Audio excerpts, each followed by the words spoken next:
Muito bem, irmãos. Abra sua Bíblia em Apocalipse, capítulo 21.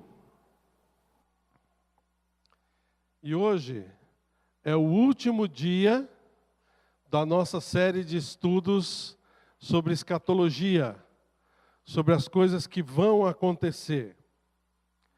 E eu quero dizer que se você perdeu as outras mensagens, elas estão todas na página da nossa igreja, tá bom?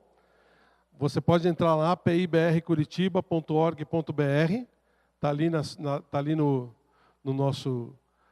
nossa tela, e lá tem um link que você vai poder assistir todas as mensagens que o Fernando colocou, está gravando e colocando no YouTube, né? Nós não perdemos nenhuma, né, Fernando? Muito bem, então todas estão lá. São 11 mensagens, tá bom?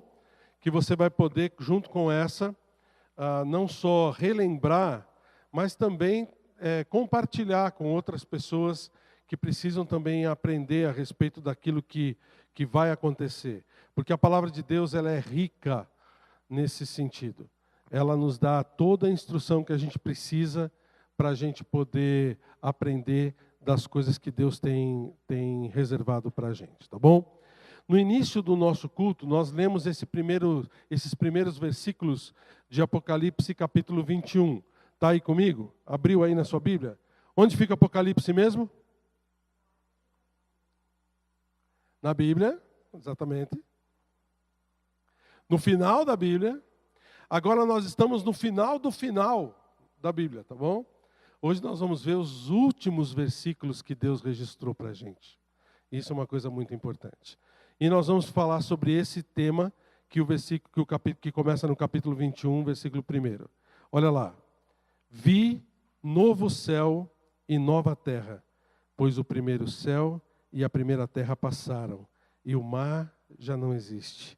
Vi também a cidade santa, a nova Jerusalém, que descia do céu da parte de Deus, ataviada como noiva, adornada para o seu esposo. Senhor, nós agradecemos o Senhor pelas bênçãos que a gente tem recebido em poder servir o Senhor, poder entender aquilo que o Senhor nos ensina, poder acreditar naquilo que o Senhor revelou para nós como sendo verdade para o nosso futuro. Obrigado porque o Senhor não nos deixa no escuro, mas o Senhor revela para a gente aquilo que o Senhor quer que a gente entenda, que a gente saiba. Por isso, Senhor Deus, orienta agora as nossas mentes, orienta, Senhor Deus, o ensino da Tua palavra, para que possamos, Senhor Deus, nos preparar para nos encontrar com o Senhor, o que pode ser muito breve. Em nome de Jesus. Amém. Muito bem, irmãos. Nós já estamos falando a respeito dessas últimas coisas já há algum tempo, e a gente tem visto que a palavra de Deus tem orientado a gente em coisas que já aconteceram e que realmente foram reveladas pelo Senhor e realmente aconteceram.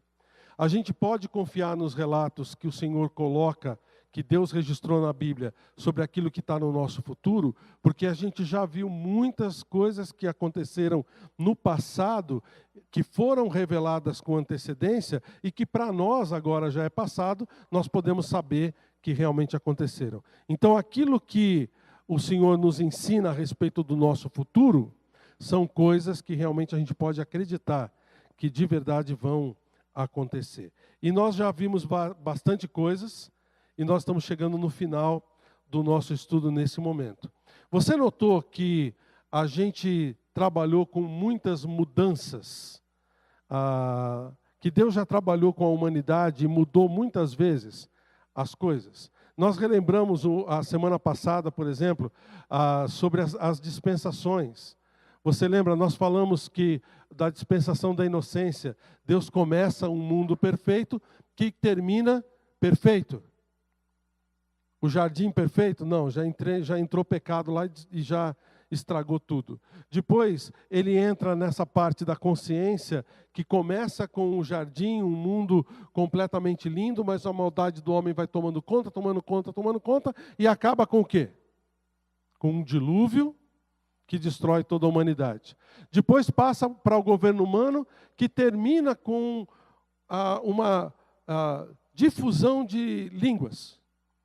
O povo tinha uma única língua, mas por causa da sua arrogância, Deus vai lá e muda tudo. Ele faz com que cada um comece a falar uma língua diferente, ninguém se entende, e aí que eles se espalham pela terra. Ele começa dando uma promessa para Abraão que termina com a escravidão no Egito. Ele traz uma lei para o povo através de Moisés, que termina no sacrifício de Cristo. E depois a gente viu que a nossa mesma era vai terminar com um grande arrebatamento, onde todos aqueles que são salvos em Cristo serão tirados daqui. E vai ter uma tribulação enorme de 7 anos que vai acontecer durante a terra. Tudo isso vai acontecer de uma forma muito grave, a ponto de 3/4 da população do mundo ser morta durante esse período. E aí Deus vem e estabelece o seu reino milenar sobre a terra, que termina com o grande julgamento final, o julgamento do grande trono branco, que faz com que cada pessoa que for julgada nesse lugar seja lançado para o lago de fogo. Muita mudança? Muita mudança. Só que agora nós vamos tratar da mudança final. Nós vamos tratar da eternidade futura. A última mudança que Deus revela para a gente nas Escrituras que Ele vai fazer. E Ele chama isso no começo do capítulo 21 de Apocalipse, de o novo céu e a nova terra. Eu creio, irmãos, que essa era a intenção de Deus desde o início. Quando Deus colocou na cabeça, vou criar um ser humano, vou criar o homem, o que Ele tinha em mente era isso aqui. É isso que nós vamos ver a partir de agora. E tudo o que aconteceu na história da humanidade até agora foi simplesmente um vestibular de uma pergunta só. Quer vir comigo? Quer vir comigo para esse lugar que eu tenho reservado? Inclusive, você lembra que quando Deus criou o homem, em Gênesis, lá no Gênesis capítulo 1, no versículo 26, Ele disse, façamos o homem à nossa imagem, conforme a nossa semelhança. Ele queria o homem pecando? Ele queria o homem se destruindo da forma como a gente sabe que o mundo sempre existiu e sempre vai ser assim? De forma nenhuma. Inclusive, lá em Isaías capítulo 43, versículo 7, ele diz o seguinte, todo o que é chamado pelo meu nome, a quem criei para a minha glória, a quem formei e fiz. Nós fomos criados, a humanidade foi criada, a criação de Deus foi criada para a glória de Deus, não para o pecado. Para trazer glória para Deus e não para trazer maldição sobre a sua criação.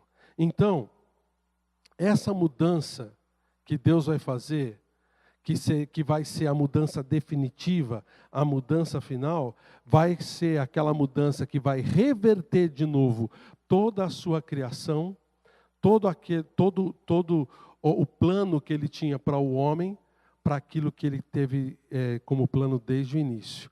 Glorificar o Senhor em toda a sua majestade. Essa mudança aqui vai ser a mudança definitiva. Vai ser a mudança que Deus sempre quis para o homem. Tá? Então, que vai acontecer? Que tipo de mudança vai ser essa? Vamos começar falando a respeito do novo céu. Vai ser novo céu e nova terra. Mas vamos começar falando a respeito do novo céu. Mas esses rapazes são muito gentis. Obrigado, Gu. Antes de entrar no novo céu, deixa eu só explicar para você uma coisa um pouquinho técnica. Essa palavra novo que ele utiliza aqui no Novo Testamento, que ele utiliza aqui nesse texto de Apocalipse, é uma palavra especial. É uma palavra que no grego tem um significado de novo em essência, novo em qualidade.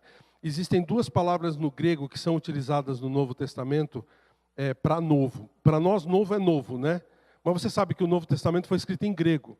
E eles têm duas palavras com significados diferentes. A primeira palavra é essa palavra aqui, que é a palavra kainos, que significa novo em essência, quer dizer, uma coisa nova de verdade, novo em qualidade. É uma coisa que é diferente do outro.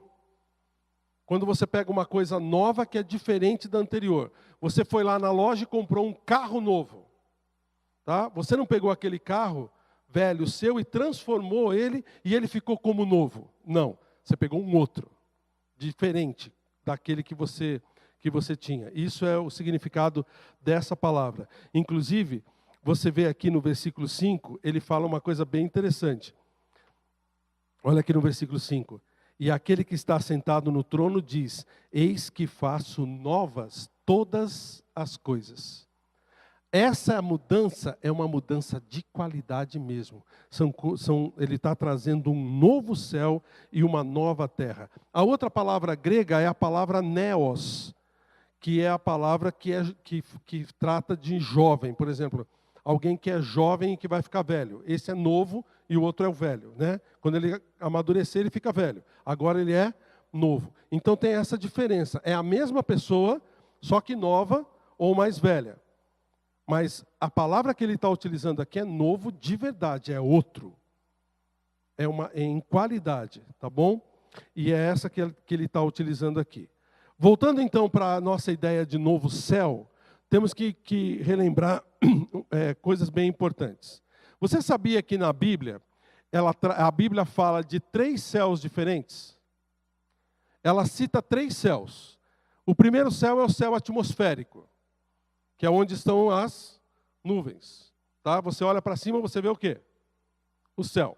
O segundo céu é o céu astronômico, onde estão as estrelas, o sol, as galáxias, tudo é chamado também de céu.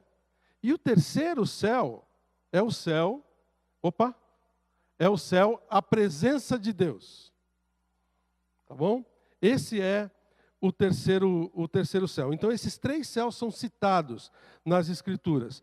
E por que eles precisam mudar? Eu já mostrei para vocês aqui. Por quê? Porque eles são impuros. Impuros? Diante de Deus, os céus agora já não são mais puros. Quer ver? Deixa seu dedo aqui em Apocalipse. Vem comigo lá para Jó. Jó capítulo 25. Abre lá em Jó capítulo 25. Jó é o livro que vem antes do livro de Salmos. Jó capítulo 25, versículo 5.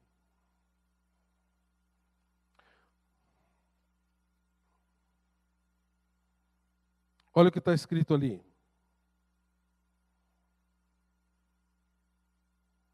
Ele está falando da injustiça do homem. Veja no versículo 4, como, pois, seria justo o homem perante Deus e como seria puro aquele que nasce de mulher. E aí ele cita, olha, eis que até a lua não tem brilho e as estrelas não são puras aos olhos dele. Quanto menos o homem que é gusano e o filho do homem que é verme. Ele está dizendo aqui que até os céus agora já não são mais puros diante de Deus. Inclusive, a gente sabe, por exemplo, que Satanás andou em todos esses lugares, né?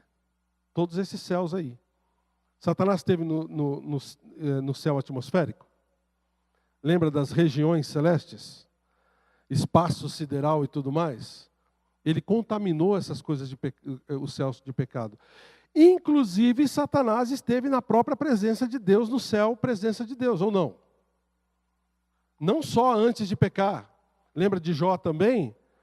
Quando ele se apresenta diante de Deus para acusar Jó das coisas, ele contaminou tudo. E não só o diabo contaminou os céus, por isso eles são impuros, o homem também já contaminou. Você lembra desse cara aqui? Yuri Gagarin. Em 1961, ele foi o primeiro ser humano a ir para o espaço. O primeiro homem a ir para o espaço. Ele ficou em órbita durante 1h30, mais ou menos, 1h40 minutos. E ele, quando ele chegou, ele disse duas frases que ficaram célebres. A primeira frase foi olhando pela janelinha da espaçonave, ele disse: a terra é azul.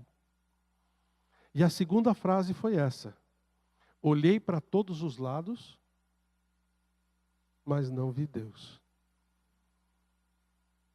Até o homem já contaminou os céus. Por isso, Deus quer para nós novos céus. Ele determinou que novos céus seriam feitos para que a gente pudesse habitar durante todo o tempo. Não só novos céus, mas também nova terra. Nós também temos nova terra. Por que a gente quer que ele está dizendo isso? Dá uma olhada no versículo 1. Ele diz: vi novos céus e nova terra, pois o primeiro céu e a primeira terra passaram e o mar já não existe. Essa é a terra que nós temos. Ele diz que o céu e a terra passaram. Ele não está me obedecendo direito. Pronto. Dá uma olhada nesse versículo.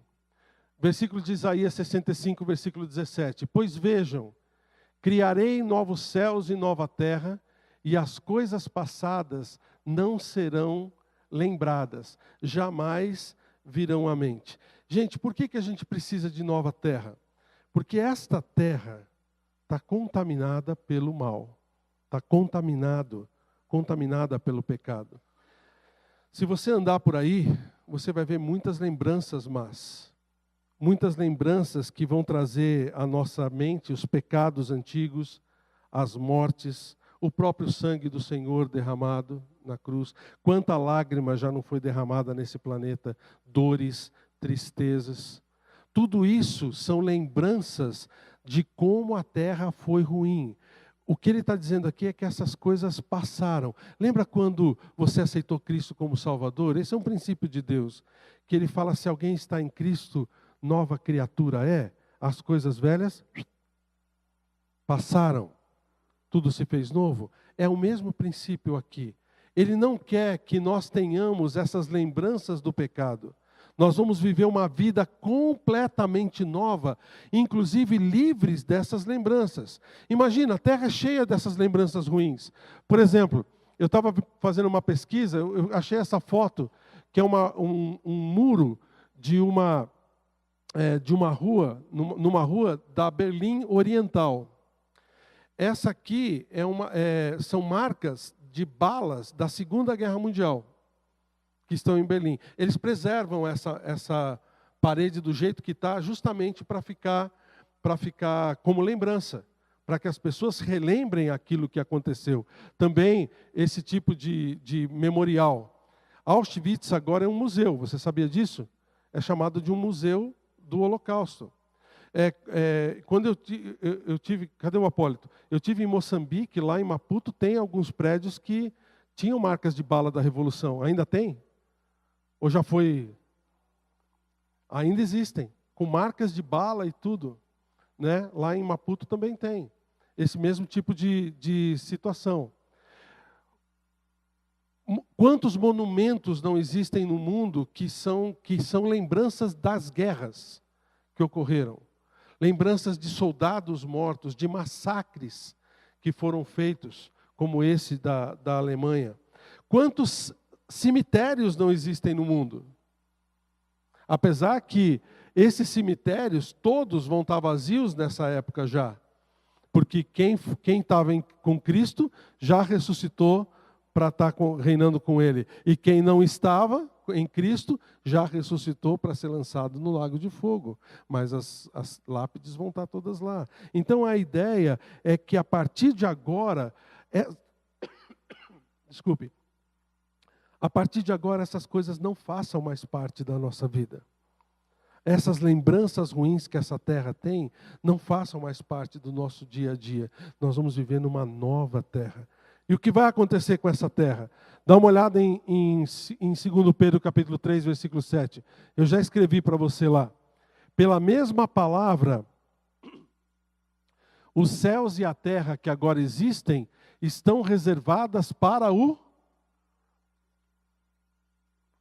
Que fogo é esse? O mesmo para o qual o diabo, o falso profeta, a besta foram lançados. E para aqueles que não tinham seus nomes escritos no livro da vida.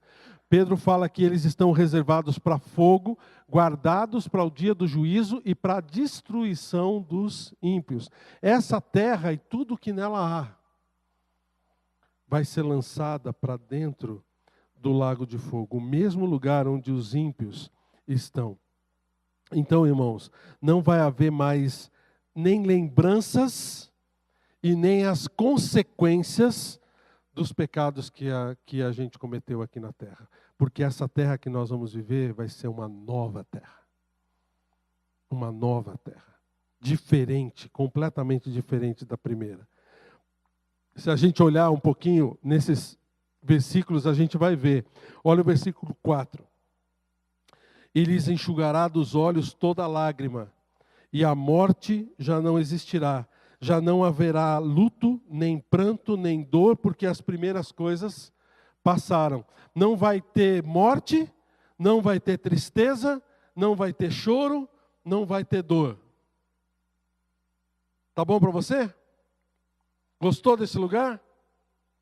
Essa vai ser a nossa nova terra. Outra coisa interessante também, que ele fala no versículo 1, é que o mar não existe. Notou ali? Versículo 1 ele diz, a primeira terra, o primeiro céu e a primeira terra passaram e o mar já não existe. Será que realmente não vai ter mar? Porque inclusive nós vamos ver daqui a pouco que da Nova Jerusalém sai um rio da água da vida. Ele pode estar dizendo literalmente que não vai ter mar mesmo, a terra vai ser diferente, ou pode estar dizendo também o mar como uma representação de toda a limitação humana, de todo o medo humano. Lembra que hoje o mar para a gente já não é tanto problema, porque a gente pode pegar um avião e atravessar o oceano. Mas naquela época, o mar era a limitação.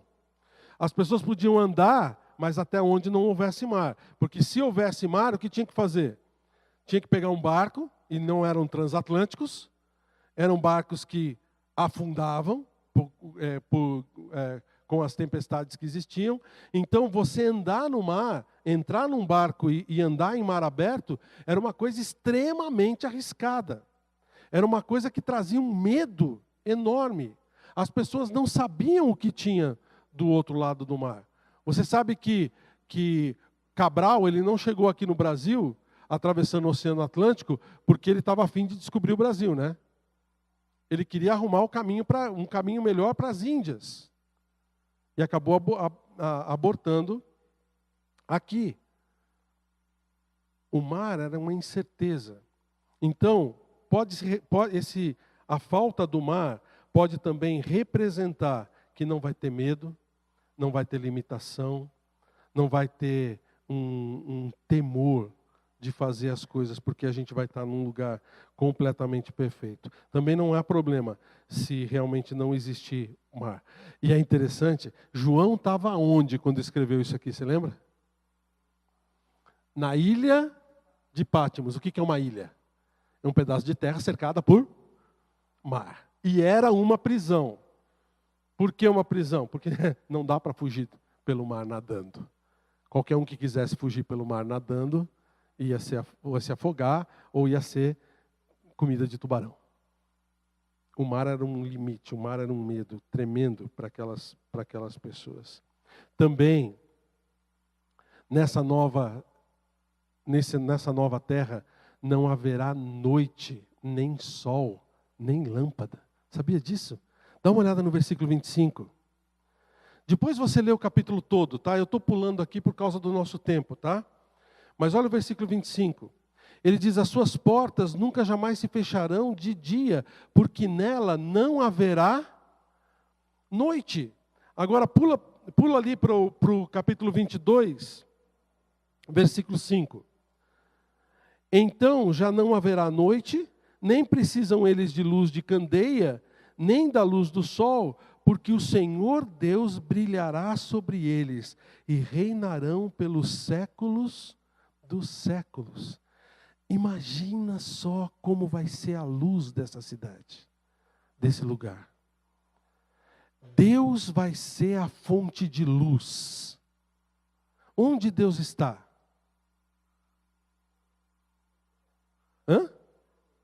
Em todo lugar? Nota que ele está falando aqui que não vai precisar ter sol. Hoje a gente sabe que o sol está num lugar fixo, e quando ele joga a luz, a gente recebe essa luz, mas quem está atrás da gente não recebe essa luz, concorda? Por quê? Porque a gente fica tampando o sol dela. Tanto é que agora está de noite, por quê? Porque a Terra está virada. O pessoal lá no Japão está recebendo sol agora. Mas não vai ter esse problema, porque Deus vai ser a luz. Sabe de uma coisa? Não está escrito aqui, mas sabe de uma coisa? Eu acho que não vai ter sombra. Para pensar. Tecnicamente não vai ter sombra. Por quê? Porque Deus está em todo lugar. A luz dele brilha em todo lugar. Não vai ter um lugar assim, trazendo a luz, tal que a gente fique na frente e faça sombra atrás. Já parou? Não é legal pensar dessa forma? A gente viaja na maionese de vez em quando, né? Mas é assim. Por que tem sombra aí embaixo do seu banco? Porque a luz está vindo de um determinado lugar. Deus não. Deus está em todo lugar. Então vai ser um lugar maravilhoso. Vai ser um lugar onde provavelmente nem sombra não vai ter. A luz de Deus vai tomar conta de tudo. De tudo. E aí, como é que a gente vai fazer para dormir? Nós vamos precisar dormir? Eu acho que não. Não vai ter necessidade de dormir. Nossos corpos vão ser completamente transformados. Não vão ficar cansados. Não vai ter dormitório no céu. Nós vamos poder aproveitar os quartos para fazer outra coisa com eles. Não ficar uma cama enorme lá jogada dentro do quarto. Sei lá. O que eu sei é que vai ser um lugar onde vai ter plena justiça. Segundo Pedro 3,13 fala, esperamos novos céus e nova terra, onde habita justiça. Gente, vai ser uma justiça eterna. Vai ser uma justiça completa. Não vai haver nenhum pingo de injustiça, nenhum pingo de erro, nem lembrança de pecado vai existir, porque nós vamos estar num novo céu e numa nova terra. Que maravilha. Isso é o que Deus vai fazer para a gente. Mas tem mais uma coisa nova. Volta lá para o capítulo 21. Versículo 2 diz assim, vi também a cidade santa, a nova Jerusalém, que descia do céu da parte de Deus, ataviada como noiva, adornada para o seu esposo. Nós vamos ter também a nova Jerusalém. Essa nova Jerusalém, ela está descrita, inclusive a maior parte do capítulo 21, até o capítulo 22, versículo 5, fala a respeito dessa nova Jerusalém, que vai ser uma cidade que vai descer do céu. Eu não sei se ela vai ficar o tempo todo suspensa nessa nova terra, ou se ela vai só descer e depois a ser assentada. Isso é uma coisa que não está muito bem claro aqui, mas o que a gente sabe é que a gente vai ter acesso a essa cidade, todas as pessoas vão ter acesso a essa cidade de uma forma completa. Como é que vai ser a nova Jerusalém? Olha, aqui tem descrições, tá? Então o que eu vou colocar aqui para você vai ser só uma ilustração, tá bom? Não significa que certamente vai ser dessa forma, mas ela vai ser mais ou menos assim, tá? Uma cidade linda, uma cidade que está completamente feita de jaspe e ouro translúcido. Dá uma olhada no versículo 11 do capítulo 21 ainda. A qual, falando da Nova Jerusalém, tem a glória de Deus. O seu fulgor era semelhante a uma pedra preciosíssima, como pedra de jaspe cristalina. Jaspe é uma pedra avermelhada. Mas ele fala também no versículo 18, que a estrutura da muralha é de jaspe, mas também a cidade é de ouro puro, semelhante a vidro límpido. sei lá, é uma espécie de ouro transparente, que é translúcido. Você já viu um ouro que dá para você enxergar através dele? Nem eu. Mas vai ser um negócio maravilhoso. É isso que a palavra de Deus está nos ensinando a respeito dela. Sabe qual vai ser o tamanho da Nova Jerusalém? Nova Jerusalém vai ter 2.200 quilômetros de altura. Note que ela vai ser uma cidade quadrangular. Olha o versículo 16. A cidade é quadrangular, de comprimento e largura iguais. E ele mediu a cidade com a vara até 12.000 estádios. O seu comprimento, largura e altura são iguais. Ela é cúbica. Alguns falam que talvez pode ser uma pirâmide, que também poderia ter altura, largura e profundidade. Mas provavelmente vai ser uma cidade cúbica. E esses 12.000 estádios, a marca é de 2.200 quilômetros. Tanto de altura, quanto de largura, quanto de comprimento. Ela vai ser uma cidade enorme. Sabe quanto dá 2.200 quilômetros? Daqui, passa de Salvador. Daqui até Aracaju, mais ou menos. Dá 2.200 quilômetros. Sergipe. Imagina o tamanho da cidade. Isso é só um lado da cidade. Toma o Brasil quase que todo. Essa cidade vai ser enorme. Vai ser uma cidade muito grande. Ela tem, segundo alguns cálculos que foi feito, se você tem aquela Bíblia anotada, na página 1268, ele faz uma anotação, e ele fala o seguinte, ele diz que essa cidade vai ter 5 trilhões de metros quadrados. 5 trilhões. Calcula-se que se apenas 25% desse espaço, 25%, fosse usado para habitações, acomodaria confortavelmente 20 bilhões de pessoas. Quantos nós temos? Qual a população da Terra hoje? 7 bilhões. Acomodaria 20 bilhões. Se só 25% do espaço fosse utilizado. Então, irmãos, vai ser uma cidade maravilhosa, vai ser uma cidade linda, tá bom? Ela tem uma muralha.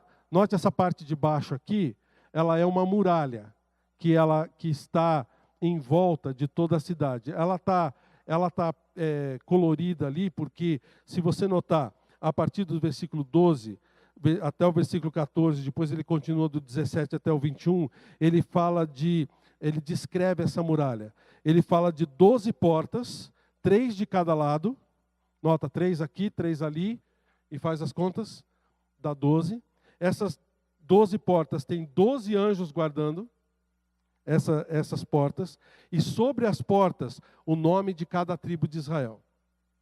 Cada tribo vai ter o seu nome em volta dessas portas.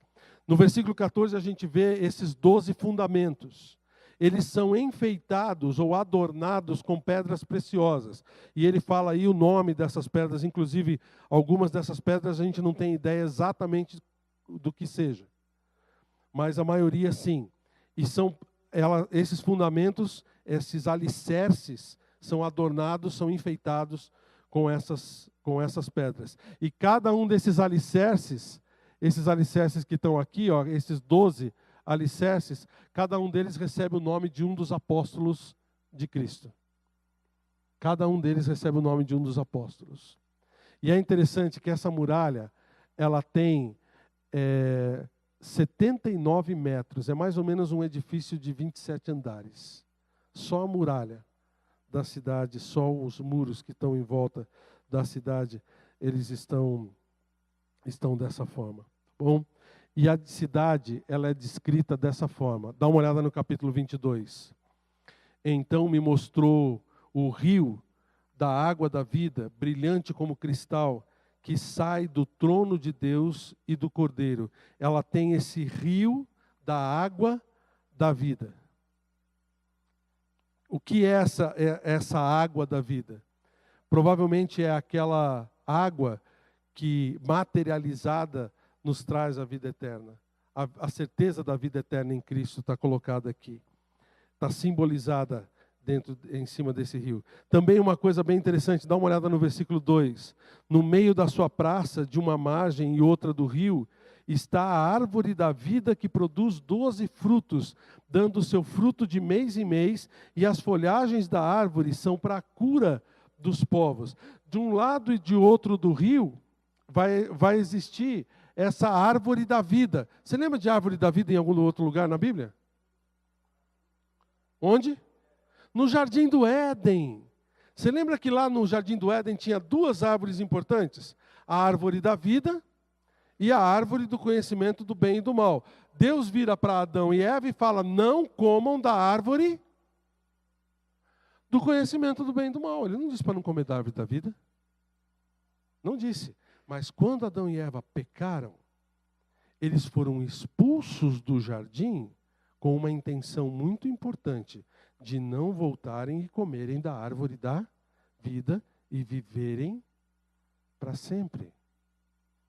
Essa árvore é uma árvore que produz frutos que nos dão também essa vitalidade que a gente precisa ter nesses dias. Nós vamos precisar comer desses frutos? Não sei. Que nações são essas que vão aproveitar das propriedades curativas das folhas dessa árvore? Porque essa árvore, as folhas dela são para a cura dos povos. Não é isso que está escrito aqui no versículo 2? Que nações são essas? Não sei. Eu tenho minhas ideias bondesânicas aqui, depois eu posso conversar com você a respeito disso. Mas o que são várias coisas que a gente não tem uma explicação muito clara para poder dar. Mas o que a gente sabe é que vai ser um lugar maravilhoso e que nós vamos poder participar de todas essas coisas. Olha o capítulo 21, versículo 22. Uma coisa que não vai ter. O que é? 21, 22. Santuário. Nela não vi santuário, porque o seu santuário é o Senhor. Onde Deus vai estar mesmo? Em todo lugar. A luz de Deus vai estar onde mesmo? Em todo lugar. Para que santuário? Para que templo? Para que igreja? Nós vamos estar diretamente na presença do Senhor. Nós não vamos precisar. Dá uma olhada no capítulo 21, versículo 3. Então ouvi grande voz vinda do trono dizendo: eis o tabernáculo de Deus com os homens. Deus habitará com eles. Eles serão o seu povo e eles serão povos de Deus e Deus mesmo estará com eles. Está vendo aqui? Nós vamos ter uma comunhão perfeita e imediata com Deus. Volta lá para o capítulo 22, versículo 3, ele ainda fala: nunca mais haverá qualquer maldição. Nela estará o trono de Deus e do Cordeiro, e os seus servos o servirão. A gente sabe que lá não vai ter maldição nenhuma, mas vai ter muito serviço. Nós vamos servir o Senhor de uma forma ou de outra. Vai haver muito serviço nesse lugar. Então, irmãos, a gente vê aqui que vai ser um lugar maravilhoso, completamente novo, para a gente habitar com o Senhor. A terra completamente nova, os céus completamente novos, essa nova Jerusalém que vai, vamos dizer assim, coroar a criação, que vai ser um lugar maravilhoso, que Deus preparou para a gente, Deus preparou para os remidos, Deus preparou para aqueles que escolherem estar do seu lado. Daí vem a nossa próxima pergunta.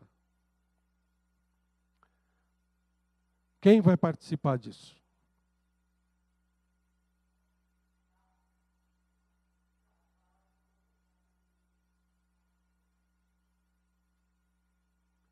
Não é qualquer um.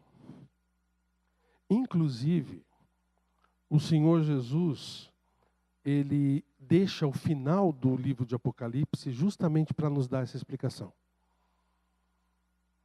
Justamente para mostrar para o povo que ainda não, que vai ler isso aqui, e que ainda não passou por essas coisas todas que vão acontecer, para se tocar, para se alertar. A partir do versículo 6, ele para de descrever a nova Jerusalém, o novo céu e a nova terra, e começa a falar com a gente. E começa a falar com aquele que está lendo esse texto. Ele começa falando a respeito de quem fez o convite. O convite foi feito por quem preparou essas coisas. Olha o versículo 6. Disse-me ainda, essas palavras são fiéis e verdadeiras. O Senhor, o Deus dos espíritos dos profetas, enviou o seu anjo para mostrar aos seus servos as coisas que em breve devem acontecer. Eis que venho sem demora. Bem-aventurado aquele que guarda as palavras da profecia deste livro. Lembra, quem preparou essas coisas é quem está fazendo o convite. O convite vem de Deus. Lembra, inclusive ele falou que ele já falou que ele iria fazer isso. Lembra quando ele estava aqui na terra, ainda falando com os apóstolos, ele disse, não se turbe o coração de vocês. Vocês creram em Deus? Creiam também em mim. Na casa de meu pai há muitas moradas. Se não fosse assim, eu teria dito isso para vocês. Pois vou preparar-lhes lugar. E quando eu for e preparar lugar, eu voltarei e receberei vocês para mim. Foi isso que o Senhor Jesus prometeu para cada um de nós. O convite já foi estendido a todos. Dá uma olhada no versículo 21, versículo 6. Diz assim, disse-me ainda, tudo está feito. Eu sou o alfa e o ômega, o princípio e o fim. Eu, a quem tem sede, darei de graça da fonte da água da vida. O que ele está falando aqui é que o convite é para todos. O convite é para quem quiser. Aquele que tem sede, que é aquele que é necessitado de provisão espiritual, aquele que está perdido espiritualmente, que não sabe exatamente aonde é o seu caminho diante de Deus. Aquele que olha para as circunstâncias, olha para a situação de vida e fala, Senhor, para onde o Senhor quer que eu faça? O que o Senhor quer que eu faça? Esse é aquele que tem sede. E esse que tem sede, ele está falando, olha, vem. Aquele que tem sede, venha para mim, porque é através dele que você vai matar a sua sede. Quer ver? Deixa o seu dedo aqui e vem comigo para João capítulo 7. Evangelho de João, capítulo 7. Olha o que o Senhor Jesus falou aqui, enquanto ele estava na terra ainda. João capítulo 7. Versículo 37.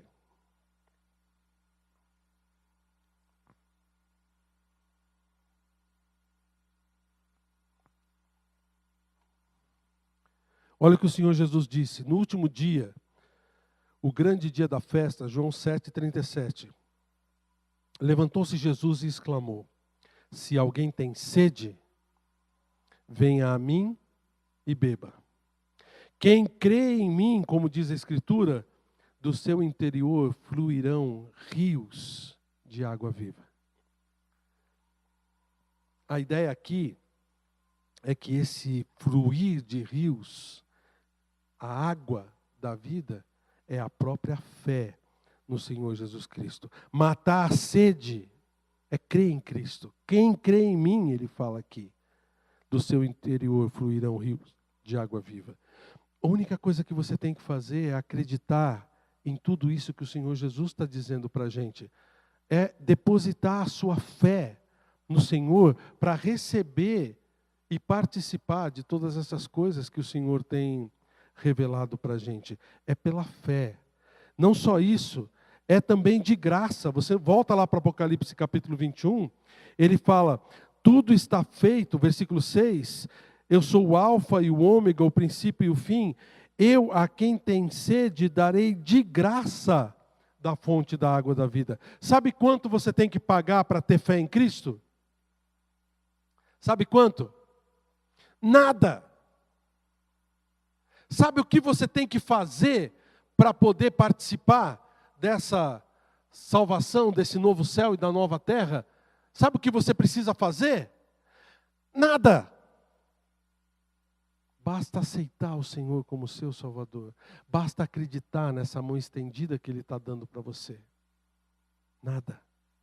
Nada. Não tem preço a ser pago. Por quê? Porque como a gente comemorou aqui na ceia, o preço já foi pago. Foi pago aonde? Na cruz. Todos os seus pecados foram pagos naquela cruz. O preço já foi dado. Por isso, nós podemos receber essa fonte da água da vida, que é a vida eterna em Cristo Jesus. O próprio Senhor Jesus Cristo disse, em verdade vos digo, quem ouve a minha palavra e crê naquele que me enviou, tem a vida eterna. Não entra em condenação, passou da morte para a vida. É a palavra dele. Basta você acreditar, basta você crer nisso. Eu não sei no que você está crendo. Talvez você esteja hoje aqui e você tenha a sua fé baseada em outras coisas, nas suas próprias suas próprias habilidades, no fato de você ser bonzinho, ou na sua religião, mesmo que seja uma religião batista, viu? Talvez você tenha a sua fé naquilo que você faz, no seu próprio esforço. A palavra de Deus diz que nada disso vale. Basta você colocar a sua fé naquele que deu a sua vida por você. No versículo 7, volta lá para o Apocalipse capítulo 21, no versículo 7 ele diz assim, o vencedor herdará estas coisas. Eu lhe serei Deus e ele me será filho. Vencedor aqui é o nome que ele está dando para aquele que recebeu a vida eterna. Inclusive é interessante porque ele chama lá no começo do livro de Apocalipse, no capítulo 2, versículo 7, fala que o vencedor tem vitória sobre o pecado. Capítulo 2, versículo 11, fala que o vencedor tem a vitória sobre a punição eterna do pecado. E ele coloca aqui a relação eterna entre o homem e Deus. Note o versículo 7, ele diz, eu lhe serei Deus e ele me será filho. Todo homem, nesse momento, reconhecendo Deus como seu único Deus, sem nenhuma outra chance de ter qualquer outra coisa no lugar de Deus na sua vida, qualquer outra coisa entre ele e Deus, e Deus reconhecendo os homens, os vencedores, como seus filhos para sempre, por toda a eternidade. Essa que é a palavra que Deus nos coloca.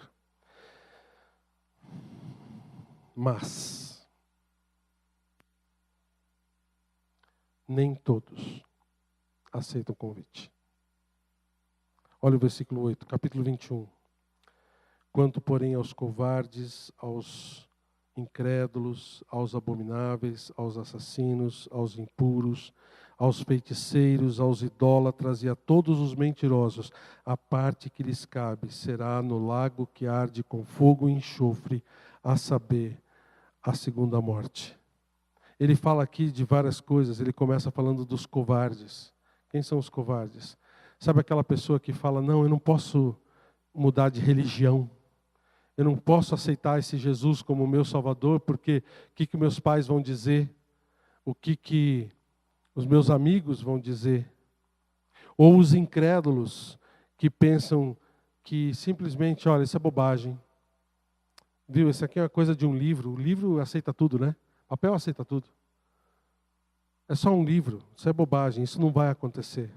Abomináveis, que são aqueles que são rebeldes contra Deus, e os outros, todas as outras coisas que ele coloca aqui, a gente não vai entrar em cada um desses detalhes, mas o que ele diz aqui é que todos esses, o destino deles é o lago de fogo. Que lago de fogo é esse?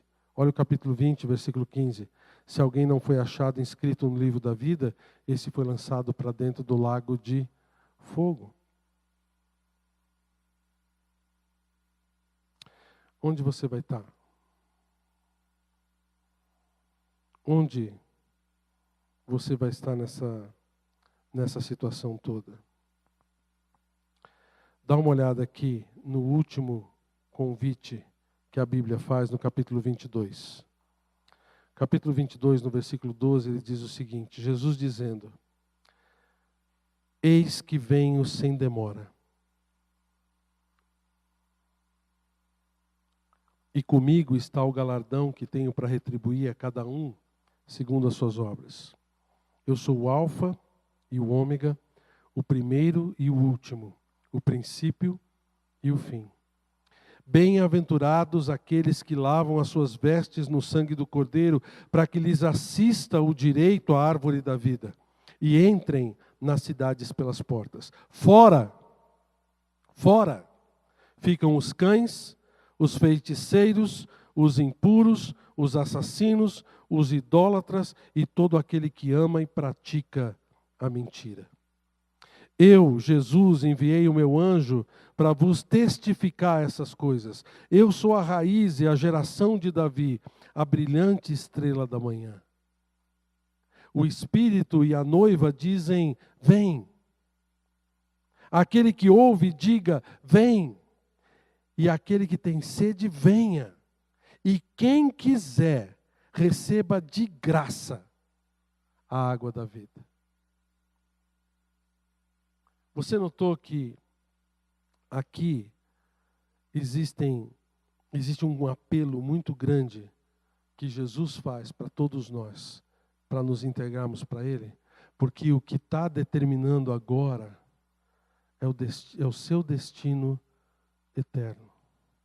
É o destino eterno da sua vida.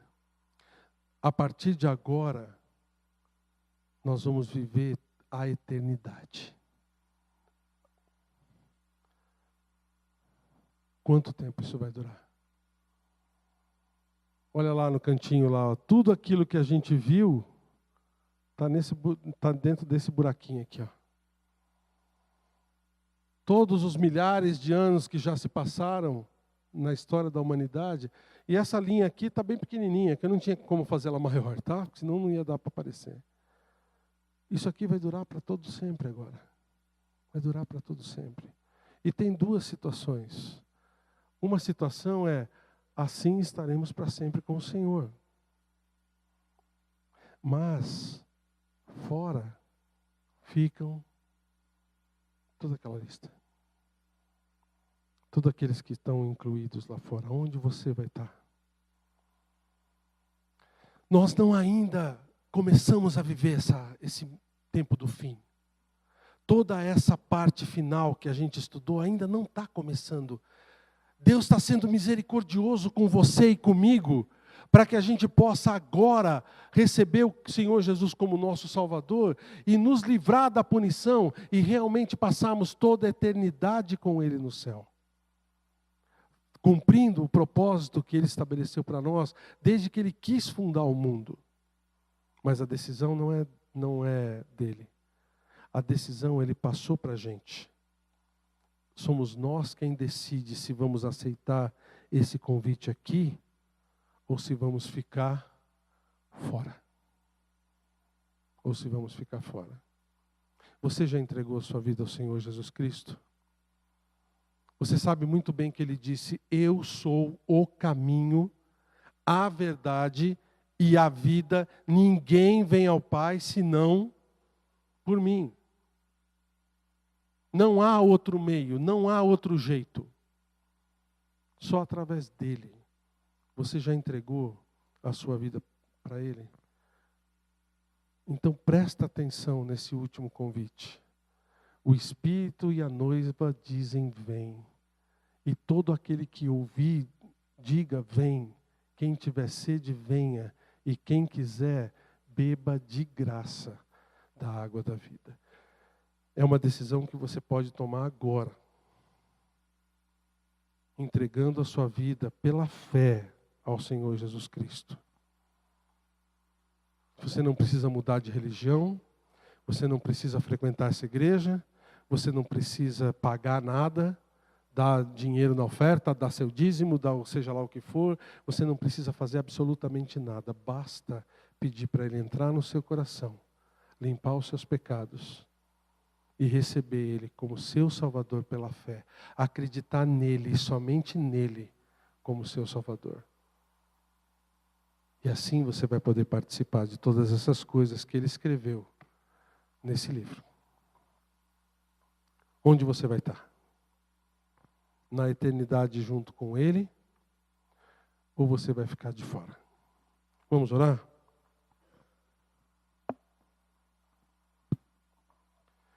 Santo Deus, obrigado pelas revelações que o Senhor nos dá sempre e que nós muitas vezes não prestamos muita atenção. Eu peço ao Senhor agora que depois da gente ter conversado a respeito desse assunto tão importante nas nossas vidas, que depois da gente ter visto toda a promessa que o Senhor fez de novos céus, nova terra, de eternidade com o Senhor, a gente possa de verdade começar a olhar para esse tempo de uma forma muito melhor, de uma forma muito mais presente nas nossas vidas. Ajuda-nos, Senhor Deus, a desprezar essa terra. Ajuda-nos, Senhor Deus, a não dar valor para as coisas que a gente tem ou deixa de ter aqui. Ajuda-nos a olhar, Pai, para a eternidade de uma forma muito mais clara aos nossos olhos. Ajuda-nos, Senhor Deus, a não dar valor para as coisas que as pessoas falam ou deixam de falar para a gente, mas que a gente possa olhar que o tempo que a gente passa aqui é tão ínfimo diante dessa eternidade que o Senhor está determinando para a gente. Diante de toda a eternidade que nós podemos viver com o Senhor no céu. Ajuda-nos a desvalorizar esta vida e começar a trabalhar, Senhor Deus, para a vida eterna que o Senhor nos dá. Pai, obrigado por cada um que está presente aqui hoje. E se há alguém aqui que ainda não recebeu o Senhor como seu Salvador, que ainda não entregou a sua vida a Ti pela fé, que hoje essa pessoa possa fazer essa decisão. Que a sua vida seja entregue ao Senhor hoje. Eu vou terminar a minha oração em breve. Por favor, não levante a sua cabeça, não abra seus olhos. Mas eu quero incluir você na minha oração. Se você está aqui hoje e diz, pastor, eu não tenho certeza de que eu vou passar essa eternidade no céu. Do jeito como eu estou vivendo a minha vida, eu acho que o meu pecado está dominando. Eu preciso de Jesus para limpar os meus pecados. Eu preciso de Cristo na minha vida. Eu quero, nesse momento, pedir ao Senhor Jesus que entre no meu coração, que limpe os meus pecados, e eu recebo Ele como meu Salvador pela fé. Eu quero que Ele seja o meu Senhor, o meu Salvador. Eu quero passar a eternidade com Ele. Se esse é o seu desejo, eu quero incluir você na minha oração. Eu vou pedir para você levantar sua mão, eu vou orar por você. Depois eu vou pedir para que alguém fale com você, ore com você, para que você possa ter certeza da decisão que você está tomando. Porque essa decisão é uma decisão que vai valer para a eternidade. Se você está aqui hoje e diz, pastor, eu gostaria de receber Cristo como meu Salvador, pela fé. Levanta sua mão agora, eu vou incluir você na minha oração. Alguém? Levante a sua mão. Todos que estão aqui já têm certeza de que vão estar com o Senhor no céu? Senhor Deus, obrigado pela certeza que o Senhor coloca nos nossos corações. Eu te peço, Senhor Deus, que hoje o Senhor nos ajude a realmente confirmar essa certeza. Mas se não, Senhor, que não nos deixe, Senhor Deus, dormir em paz.